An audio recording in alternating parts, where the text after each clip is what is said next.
Tham gia World Cup ắt hẳn là kỷ niệm khó quên đối với bất kỳ cầu thủ nào. Đây là giải đấu lớn nhất thế giới, nơi mà cơ hội chỉ dành cho những cầu thủ giỏi nhất. Và ngày hôm nay chúng ta vinh dự được trò chuyện cùng với một trong số họ. Anh là Boudewijn Zenden, một thành viên của đội tuyển Hà Lan tại World Cup năm 1998. Và trong buổi trò chuyện hôm nay thì anh sẽ chia sẻ đối với chúng ta cảm nghĩ khi là người trong cuộc tại giải đấu lớn nhất hành tinh này.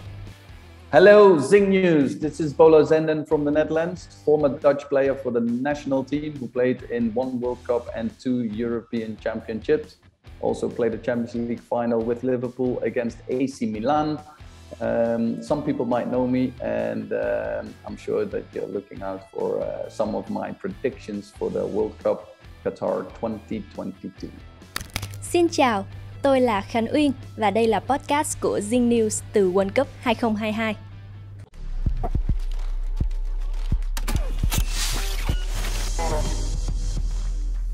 Hello, Mr. Zenden. We're very glad to meet you today. And today we're going to talk about your experience when playing at the World Cup. So how much does this tournament mean to you? Well, of course, being able to play a World Cup is something really special. It's something that I think for every player is something that doesn't happen that often, because obviously the World Cup is every 4 years. And to be able to play in a World Cup is the highest that you can reach as a player, to defend the colors of your country. And I played the World Cup in 1998, which seems a very long time ago, but it's still one of the best experiences that I had, because also I think we had a team to actually win the World Cup, but we lost to Brazil in the semi-finals on penalties, which was hard to take. So yeah, it's a one-off experience. So I'm really looking forward also to this World Cup. So the Netherlands lost, but I think you personally had a great tournament. Searching the internet, I saw your great goal versus Croatia in the third place match, and you played against many big teams like Brazil, Croatia, and France. So what is the toughest team at that time? Well, it's obvious that Brazil is one of the toughest opponents in the people. So there's a lot of players that they can choose from, and they play in the big competitions. Also back then in that period in '98.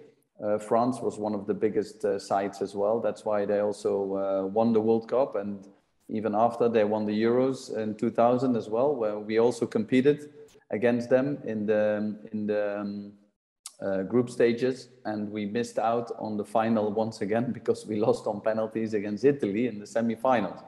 So yeah, France is a big opponent, and Brazil is always one of the contenders. So what do you think about the strikers at your time and at present? You're in the same generation as Ronaldo de Lima, Thierry Henry, Kluivert, and David Trezeguet. And what is the difference between them and modern strikers? I think in general, we always talk about the strikers, because those are the players that make a difference. Those are the players that score the goals. Of course, back then, when you talk about players like Thierry Henry, Kluivert, or Trezeguet, these type of players, they're always physically very strong. They are capable of scoring goals, but also they are capable of making the play themselves, which means sometimes they can make a move where they don't really need the team to perform and make a difference. So what you see is that when the team is in trouble, that they can make a difference. And nowadays, of course, we still have these type of players. Messi is a player that can make a difference, and especially a player like Mbappe can make a difference on his own when the team needs it. So the World Cup this year will be hosted in the winter in Qatar, and Pep Guardiola and Antonio Conte said that this World Cup is a crazy tournament that is happening in the middle of the season. So does it make sense? Because it's the first time, I think everybody's really eager to see how this will develop, because to stop the leagues, so we talk about Premier League or Serie A, or maybe in, let's say, the Dutch league, but also the French league, Spanish league, to stop the league in the middle of the season to play a World Cup. Of course, it sounds really crazy because we've never seen it before. Also, the fact that you play in Qatar, which is obviously a country where it's always hot. The only solution was to play in wintertime, because in the summer it wouldn't be possible because of the heat. It will be interesting to see how the tournament will be played, because there's another element that is totally different than all the World Cups before, is that the pre-World Cup is only 1 week, the preparation, where normally if you go to the World Cup, you have almost 3 weeks of preparation.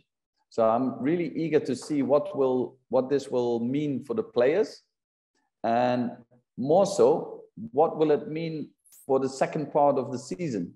What will happen in February, March, when there's the European competitions like the Champions League, and also the Premier League, for example, because I think the Premier League will start only a few days after the World Cup final.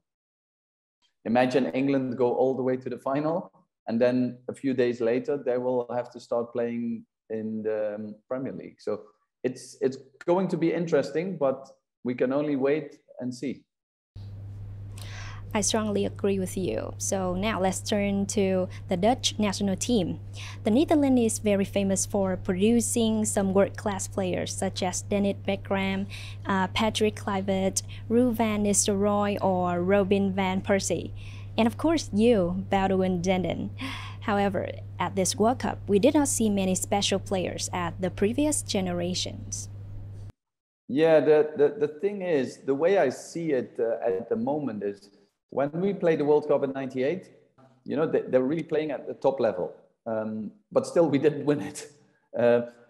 Now the players that are selected, they not all of them play in the biggest teams, but I am still convinced that probably the way Van Gaal selected these players is to create a group that is capable of winning the tournament by playing more as a team, playing more together.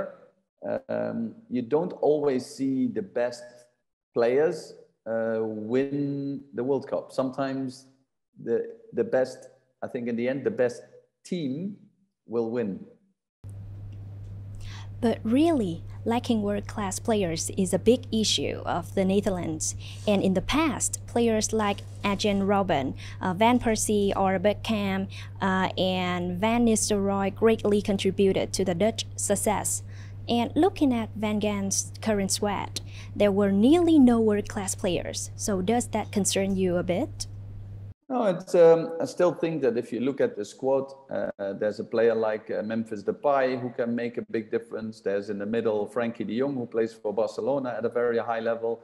In the back we have Virgil van Dijk, who plays at Liverpool, who won a lot of titles with Liverpool. So there's in every line of the team, there's still a big player, but they will need each other to get a good result. We do not see total football anymore, which is considered as the image of Dutch football. Why is that? It's a different time now. I think in the past we played a lot of 4-3-3 with 3 wingers, like 2 wingers on the side. But I also think maybe football has developed over the years. When Holland was still playing 4-3-3 and other countries learned from the Dutch. I think what we did is over the time now is we started learning from other teams, and we realized that sometimes you have to play in a different system or a different shape to be successful.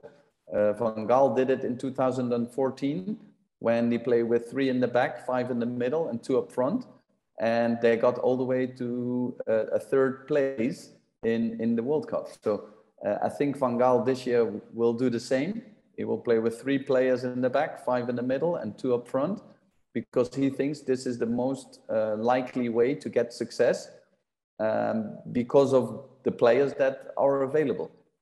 The Dutch team is not coming up to their people's expectation, but they are still one of the favorites. In this World Cup, they are in Group A very easy one to the host Qatar, Senegal with recently injured Mane, and Ecuador.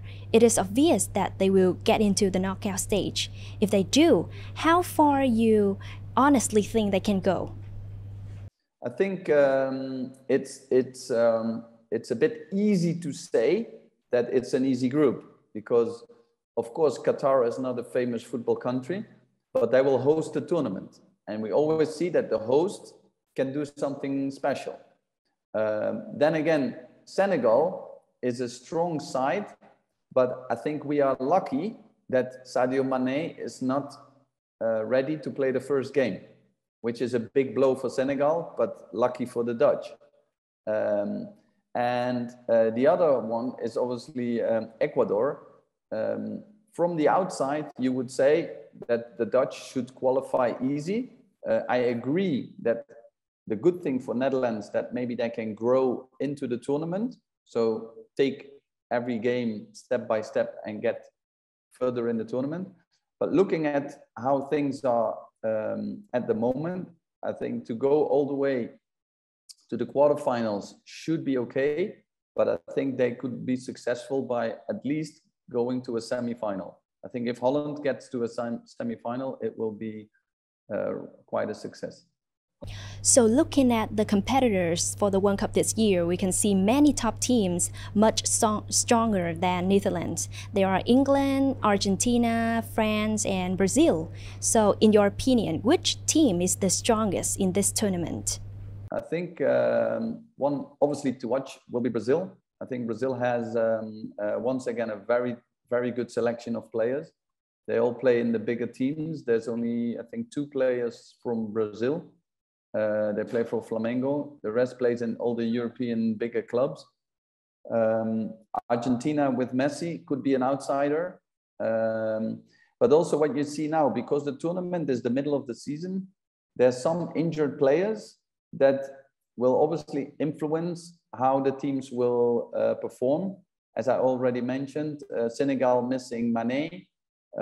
For England, Maddison is a question mark. I don't think he will be included in the end.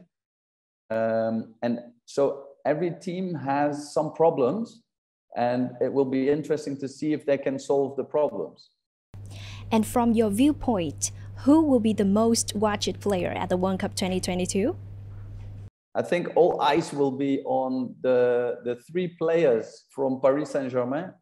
It's obviously will be Messi, to see what he can do with Argentina, because he's won a lot with his teams, and he won also some trophy now finally with Argentina.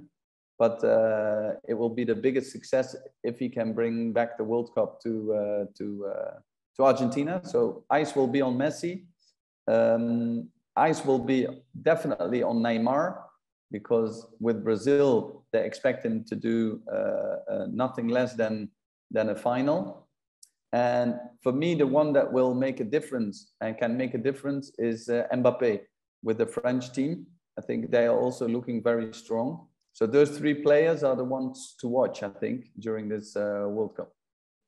So how about Cristiano Ronaldo of Portugal? I'm not too convinced, because at the moment he's struggling a bit with his team Manchester United. I don't say that he's not good enough to perform, but I'm just not sure if he's ready to deliver because of all the problems that he has at Manchester United. And this is the last question of our interview. And one more time, I would like to thank you for taking your time. Goodbye. Giống như phần đông người hâm mộ thì Zenden cũng tin rằng là bộ ba Paris Saint-Germain là Messi, Mbappe và Neymar sẽ chiếm trọn ánh đèn sân khấu tại World Cup lần này. Tuy nhiên thì chúng ta vẫn chưa thể đoán trước được điều gì, bởi vì World Cup thì luôn luôn ẩn chứa rất nhiều bất ngờ.